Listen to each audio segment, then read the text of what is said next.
Okay, so I wanted to do a video rant about gamer girls and why we're so awesome.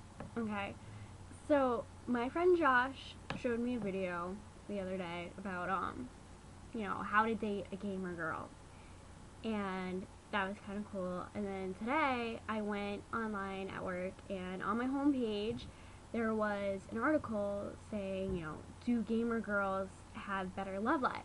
Which of course I'm like, oh my god, I gotta read this. Like, do they really? And turns out that girls who game, whether it's online or with your Xbox or your Nintendo DS or maybe even your old like Game Boy Advance or something, girls who game have better relationships. They're happier, they have longer relationships, and they're having more sex, which is a win-win situation to me. Hi, Melissa. Melissa here. You can say hi, Melissa. So, it got me thinking, why do gamer girls have better relationships than girls who don't game? And as a gamer girl, I'm going to give my opinion on this.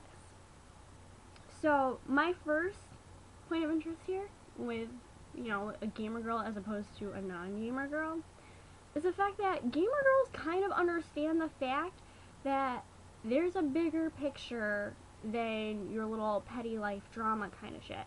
Let's say I break a nail. I'm like, oh my god, I broke a nail. It's like the worst day ever. No, it is not the worst day ever. As a gamer girl, I know that in fact, your day could get so much more worse if there was a zombie apocalypse going on. Like, that would be a bad day. Or if demons and angels all of a sudden decided they wanted to be at war, or they've just always been at war, like it always works out somehow. And then like the 4 horsemen of the apocalypse show up and they need to create a truce and shit's not going the right way. That is a bad day. Not breaking your fucking nail, alright? There's World War 57 going on, thank you Call of Duty. So gamer girls kind of get the idea that, it could get worse, You kind of get over the little things. You appreciate the little things. You're like, my nail broke, alright, it'll grow back, it's alright. So, then my next point is the damsel in distress. Nobody likes the damsel in distress in your video games. Like, oh, it's kind of cool, like, and rescue the princess and go through all these dungeons. But when you are stuck with that damsel in distress by your side, that bitch is annoying, okay? So, take for example, Resident Evil 4 with Leon. He has Ashley tagging along because he's supposed to protect her because she is a fucking schoolgirl who can't protect herself. As soon as that bitch dies, game over. Which to me, as a gamer girl, when that bitch dies, it should be game on, alright? Because now I can finally do whatever I want without worrying about her. So that's how I feel about real life. If you're gonna be the whiny bitch, I'm ditching you and moving on. Which I'm pretty sure is how guys feel. So whiny bitches are no fun. And gamer girls learn this because, trust me, there's plenty of them. Like Legend of Zelda, Ocarina of Time. Princess Zora, you gotta carry that bitch on your shoulders when she's like 6 years old and toss her at shit. It's not fun. Nobody likes to be the damsel in distress. And gaming girls get to learn that.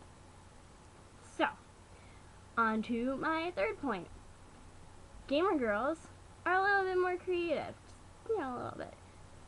We're exposed to more fantasy worlds, more creative things. We get hotter costumes. How many times can you be a slutty nurse? Okay? As a gamer girl, you can be a slutty mage. You can be a slutty elf. You can be a slutty warrior. You can be, I don't know, fucking... you can be a slutty Pikachu, for all I care.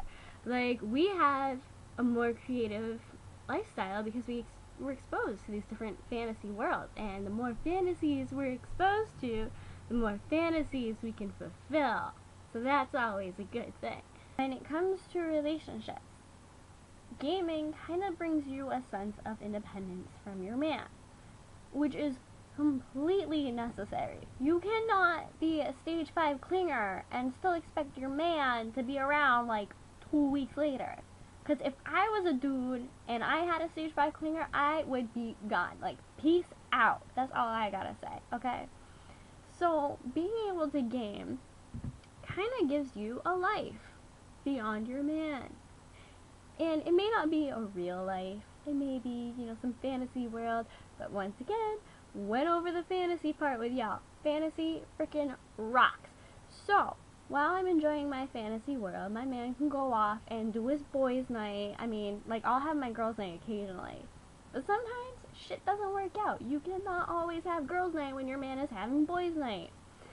And when he's off having boys' night, and my girls are doing whatever, I am perfectly content with my other boyfriend, Jack Daniels, and my Xbox. I will be amused all night. Also, something I have learned is that if you ignore your man for your Xbox, he will do anything to try to get your attention. And let me tell you, sometimes it is well worth it. So, for all of you non-gaming girls out there, I mean, not that I'm a hater, alright? Like, I can say, hey, if you don't want to game, it ain't your thing. Good for you. But if you want a damn good relationship, you better pick up a fucking controller right now, bitch.